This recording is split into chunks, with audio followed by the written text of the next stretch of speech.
പൊതുവെ സിനിമ പ്രേക്ഷകൻ്റെ വിഷമത്തിലുമൊക്കെ ഞാനൊരു ഭാഗമാണ്. മമ്മൂട്ടിയുടെ തിരിച്ചുവരവിനായി കാത്ത് മലയാള സിനിമ. ആരോഗ്യ പ്രശ്നങ്ങളെ തുടർന്ന് ചെന്നൈയിലെ വീട്ടിലെ വിശ്രമത്തിലാണ് താരമിപ്പോൾ. പൂർണ്ണ ആരോഗ്യവാനായി മെയ് അവസാനത്തോടെ മലയാളത്തിൻ്റെ മെഗാസ്റ്റാർ കേരളത്തിൽ തിരിച്ചെത്തുമെന്നാണ് വാർത്തകൾ വരുന്നത്. കേരളത്തിലെത്തുന്ന മമ്മൂക്ക ആദ്യം മഹേഷ് നാരായണൻ ചിത്രത്തിലായിരിക്കും അഭിനയിക്കുക. മഹേഷ് നാരായണൻ സംവിധാനം ചെയ്യുന്ന മൾട്ടി സ്റ്റാർ ചിത്രത്തിൽ മമ്മൂട്ടിക്കൊപ്പം മോഹൻലാൽ, ഫഹദ് ഫാസിൽ, നയൻതാര, കുഞ്ചാക്കോ ബോബൻ എന്നിവരും ശ്രദ്ധേയമായ കഥാപാത്രങ്ങളെ അവതരിപ്പിക്കുന്നുണ്ട്. മമ്മൂട്ടി തിരിച്ചെത്തിയ ശേഷമായിരിക്കും ഇവർ ഒന്നിച്ചുള്ള പ്രധാന രംഗങ്ങളുടെ ചിത്രീകരണം. വിദഗ്ധ ചികിത്സകളുടെ ഭാഗമായി മമ്മൂട്ടിക്ക് ഇനിയും ഇടവേള ആവശ്യമാണ്. അതുകൊണ്ട് മഹേഷ് നാരായണൻ സിനിമ പൂർത്തിയായ ശേഷം മമ്മൂട്ടി വീണ്ടും ചെറിയൊരു ഇടവേളയെടുക്കും. മഹേഷ് നാരായണൻ ചിത്രത്തിൽ അഭിനയിക്കുന്നതിനോടൊപ്പം നവാഗതനായ ജിതിൻ കെ ജോസ് സംവിധാനം ചെയ്യുന്ന കളങ്കാവൽ പ്രമോഷൻ പരിപാടികളിലും മമ്മൂക്ക പങ്കെടുത്തേക്കും.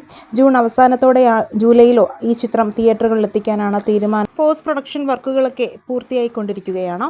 സിനിമയ്ക്കിടയിൽ ചെറിയ ഇടവേളകൾ എടുത്തായിരിക്കും മമ്മൂട്ടി അടുത്ത കുറച്ച് നാളുകളിൽ കരിയർ മുന്നോട്ട് കൊണ്ടുപോവുക. മഹേഷ് പടത്തിന് ശേഷമുള്ള ഇടവേള കഴിഞ്ഞാൽ ഫാൽമി സംവിധായകൻ നിതീഷ് സഹദേവ് ഒരുക്കുന്ന കോമഡി ജോണറിലുള്ള ചിത്രത്തിലായിരിക്കും മമ്മൂക്ക അഭിനയിക്കുക. പിന്നീട് അൻവർ റഷീദ് സംവിധാനം ചെയ്യാൻ പോകുന്ന അടുത്ത ചിത്രത്തിലും മമ്മൂക്ക നായകനാകുമെന്നുള്ള റിപ്പോർട്ടുകളും വരുന്നുണ്ട്. നിങ്ങളൊരു മമ്മൂട്ടി ആരാധകനാണെങ്കിൽ ഐ ലൈക്ക് മമ്മൂക്ക എന്നും ഇഷ്ട സിനിമയും കമൻറ്റ് ചെയ്യുക. വീഡിയോ ലൈക്ക്, ഷെയർ ചെയ്യാനും ചാനൽ സബ്സ്ക്രൈബ് ചെയ്തും സപ്പോർട്ട് ചെയ്യാനും മറക്കല്ലേ ഫ്രണ്ട്സ്.